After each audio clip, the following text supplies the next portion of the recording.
บ่ายส่งค่ะเมื่อได้เป็นวันที่30เดือนธันวาคมที่5ปี2026ในตอนแรกข่าวใส่หมอหอมมีข่าว3ตอนได้มาเปิ้นเผาค่ะตอนที่1ของเสร็จศึกมารโฮมตั้งฝ่ายจอยเขาเสย่าลูกไกวกวนปั้งแปดขึ้นตึกอันเกี่ยวจ้อมแขข่าวเที่ยงโหนหนึ่งค่ะจุ้มหยอกแหลนเขาเฮ็ดอสังเป็นสัทธิลงในเสียก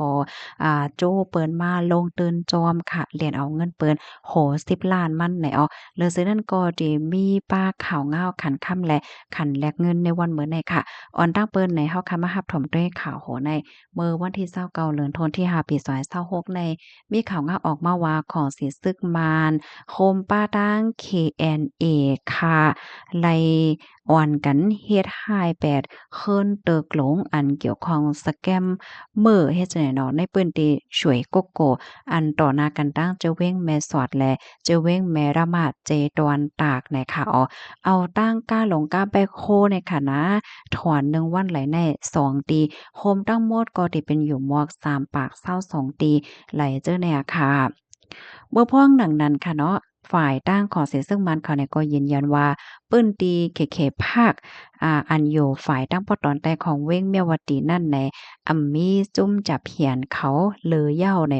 ไว้หลังเสขอเสซึกมานค่ะเอาตั้งหมากลงเหวก็ปล่อยใส่เฮิรนเตอกว่าเหย้า 6ปาก35ตีมือป่วนมาเจอป่วนเฮ็ดจังไหนไล่หัวจุ่มจ้าเพี้ยนเขาในนาเขาในก็ไล่ค่ายเสียก็ตื้อเขามาอยู่ฝ่ายตั้งในเมืองคมตมเฮ็ดจังไหนอะค่ะเหมือนเจิงว่าเขาอยู่ตั้งปอตอนแลนลีนั่นอำไลเหย้าในเขาก็อ่อนกันค่ายมาหลายตีหลายตั้งฝ่ายตั้งในเฮ็ดจังเนี่ยลงในก็หลีไม่จะอยู่คะเนาะมาเจอก็ค่ายเขาตั้งฝั่งเมืองใต้5สังหาเฮ็ดจังไหนก็อยู่เขตเดจังมีหือไหลเฮ็ดจังเนี่ยเนาะ มังเจอซ้ำในค่ายก็อยู่ตั้งพอตอนแลนลีนอันต่อหน้ากันดั้งเจตอนตากเฮ็ดจังได๋คะมันป้องว่าเพราะว่าเปิ้นทัดตีหนึ่งเขาก็ค่ายก็แทงตีหนึ่งว่าสังว่าเฮ็ดไหนได้เอาค่ะข้อมูลตอนนี้ก็ค่ะเลยปิดมาที่ห้องการข่าวไทย PBS ต่างวัยน่ะค่ะลูกดีข่าวง้าโหนในเสแลกำในเฮาค่ะมารับถมด้วยข่าวเที่ยงตอนหนึ่งค่ะเฮ็ดอาสังเป็นสะเทโหลงเหี่ยวก็โจ้เปิ้นมาเล่นมันจังว่าลงตื้นว่าสังว่าเฮ็ดจังเนี้ยค่ะเอากว่าเอามาเจอเขาแน่เหรียญเอาเงินเปิ้นได้เลยถึง64ล้านบาทค่ะมื้อวันที่29เดือนธันวาคมที่5ปี2026ในมีข่าวงาออกมาว่าตั้งฝ่ายภูมิพลพรเขาไล่ติ้งยับกุมโตโกน6ก่อตีในอ่า เจตวันเกี้ยงใหม่แลเมืองเกาะกรุงเทพในตัวตามตั้งเพศที่ว่าเรียนเปินเฮ็ดจังไหนคะลองตั้งเงาหงามันในที่ก็แหนก้นตีอันตกเป็นเหยื่อในค่ะนะเมื่อเตะๆมาในเขาเนี่ยก็ปืนเผาขายตีลิ้นตีหนึ่งในเจตอนประจวบคีรีขันธ์ในกาขัน7ล้านวาทค่ะ กำแน่จุ่มก้นหายเขาในเฮ็ดอาสามารถติดต่อกับสืบเหี่ยวก็ย้อนซื้อตีเฮ็ดจังเนี้ยเผื่อว่าไลตื้อตั้งมาโอบมาโอ้เนี่ยเขาก็เฮ็ดอาสามันจั่งว่าแนะนำก้นที่อันว่าเป็นสะเทหลงแล้วก็รายใจเรียนการต่อการร้องเฮ็ดจังเนี้ยนะเขาฮ้องว่าการร้องกำถั่วเฮ็ดให้ว่าน่ะเอาเอาเม็ดอิหยังก็หมักปักเนี่ยหมักปักสีเหลืองเนี่ยค่ะนะเขาก็ เอาบ้านเละเนี่ยเนี่ยลอกหลายเละคือได้เฮาก็โคเหมือนกันค่ะนะกำได้เขาก็จู้เอาอันก้นขายติดหลินเนี่ยค่ะมาโฮมจ้อมเฮ็ดจั่งไหนมื้อแต่มาได้ก็เขาก็บ่เฮ็ดนั่นน่ะเนาะถึงที่อันเป็นเจ้าติดหลินนั่นเปิ้นก็ยุ่มจ้อมเหี่ยวก็เอาเงินเนี่ยมาโฮมลงตื่นจ้อมเฮ็ดจั่งไหนมื้อแต่มันหาเลทนั่นแต่ก็ไหน อันเป็นจุ้มก้นให้เขานั้นเขาก็เฮ็ดอาสางมันจั่งว่าเป็นฝ่ายซุ่มฝ่ายก้านนั่นค่ะน่ะกับในอันเป็นเจ้าติลินนั่นก็โจ้มาใส่ดอกเลนเอาคนไลเลนเอาคนไลเนี่ยก็เลนติ๊กๆเลนติ๊กๆนั่นค่ะน่ะเผื่อว่าฮอดถึงมาปอกำที่โคกในค่ะนะเงินมันก็เตอใส่นำมาเฮ็ดจั่งเนี้ยเนาะกำนั้นจุ้มก้นให้เขาเนี่ยก็เขาก็ใจลอกลายหยิบเอาเม็ดเม็ดหมากปักนั่นค่ะนะออก1เม็ดให้แหน่ กำเนิดเขาเนี่ยก็ลอกไว้อืมเหมือนเจิ่งว่าเฮ็ดให้ ฝ่ายเขานั่นเป๊ะจังเนี่ยเผื่อว่าเอากว่าเอามาเนี่ยเขาก็ลาดกว่าลาดมาเสียก็ใส่ข้อความผิดว่าก้นก็อันเป็นเจ้าตีนหลินนั่นเฮ็ดให้เม็ดหมักปักเนี่ยมันหลวนหายก็เปิ้อจังนั้นแหละเดี๋ยวไลเอาปุนพรเดี๋ยวไล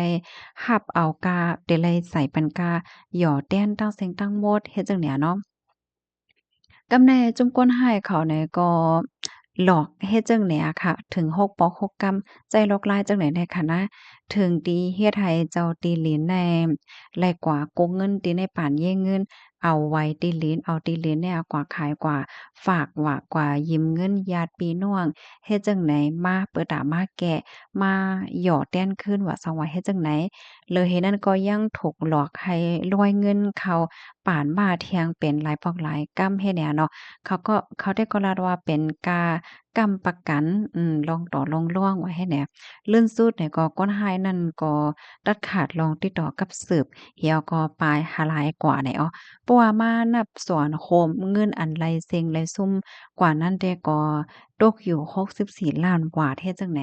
ข้าย่ำสืบมากก็จังไรเขาตึงลาตีผู้มีปนพรเขาเฮ็ดจังไหนเขาและผู้มีปนพรเขาเนี่ยก็ไล่รับตึงลาเส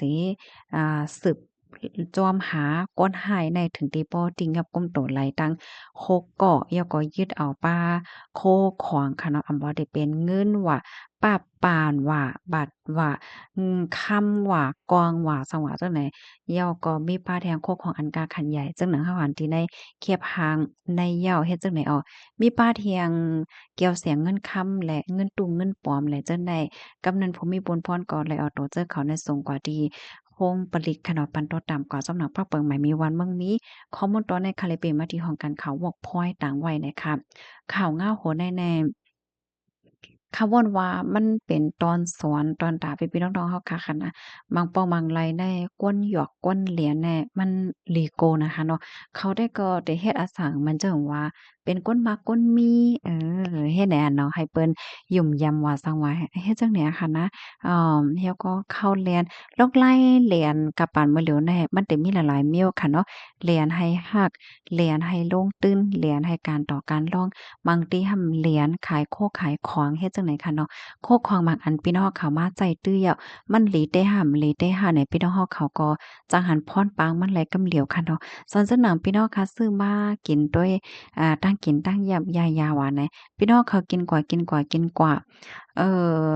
กล้วยหน่าว่ามันเตื้อเคิกป้ายอยู่หลีกำเหลียวค่ะเนาะเพราะหึงๆกว่ามันเตื้อเคิกป้ายอยู่หลีแหน่หำเตเฮ็ดหือเนี่ยค่ะเนาะกำลังได้ให้แลสติกัน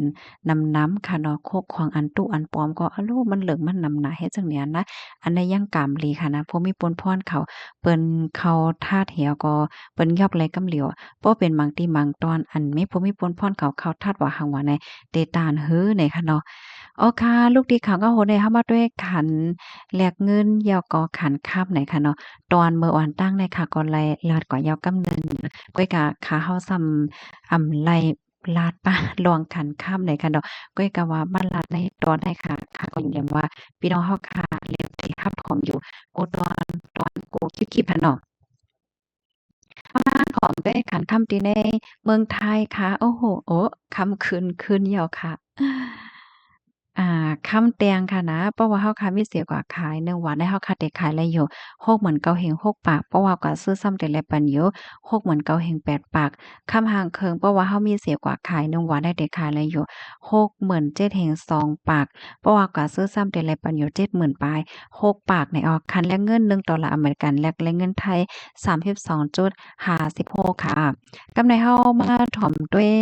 ขันคำที่ในเมืองใดเมืองโฮมตุ่มค่ะเนาะ คำเสี้ยนป่านเก่าคำเตียงเพราะว่าเฮามีเสียกว่าขาย1แก้มได้เด็กขายแล้วอยู่10,150,000เพราะว่าก็ซื้อซ้ำได้หลายปานอยู่10,250,000คำหางเคิงเพราะว่าเฮามีเสียกว่าขาย1แก้มได้เด็กขายแล้วอยู่9,550,000เพราะว่าก็ซื้อซ้ำได้หลายปานอยู่9,650,000คำเสี้ยนปานใหม่ค่ะเพราะว่าเฮาค่ะมีเสียกว่าขายคำเตียงได้เด็กขายแล้วอยู่9,980,000เพราะว่าก็ซื้อซ้ำ10,80,000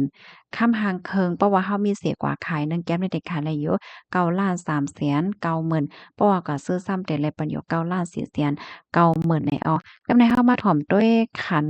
แลกเงินเนาะ เพราะว่าเฮาค่ะมีเงินนอกเมืองค่ะเนาะ$1อเมริกันแลกไลเงินมาน4.2ปาก1ยูโรแลกไล4.8ปาก90$1สิงคโปร์แลกไล3.2ปาก301หยวนแลกไล6ปากปลาย20$1ออสเตรเลียแลกไล3ปลาย5ก็ในเพราะว่าเฮาค่ะมีเงินมานสิเตกว่าแลกเงินนอกเมืองค่ะ$1อเมริกันในเตแลปันอยู่4.3ปากปลาย10ยูโรแลปันอยู่5ปลาย20$1สิงคโปร์แลปันอยู่3.3ปาก30หยวนเตแลปันอยู่6ปาก37$1ออสเตรเลียเตแลปันอยู่3ปลาย85ค่ะเพราะว่าเฮาค่ะเอาเงินไทยแลกเงินมาน1เสียนในเฮาค่ะเตแลปันอยู่7บาท75เพราะว่าเอาเงินมานแลกเงินไทย1เสียนในเตแลอยู่7บาท55ว่าไหนค่ะยินจงพี่น้องค่ะกูก็ดีรับถอมปันแห้งค่ะเนาะย้อนให้อยู่เลยกินหวานแลรอดเพศกันค่ะออกใหม่ทรงค่ะ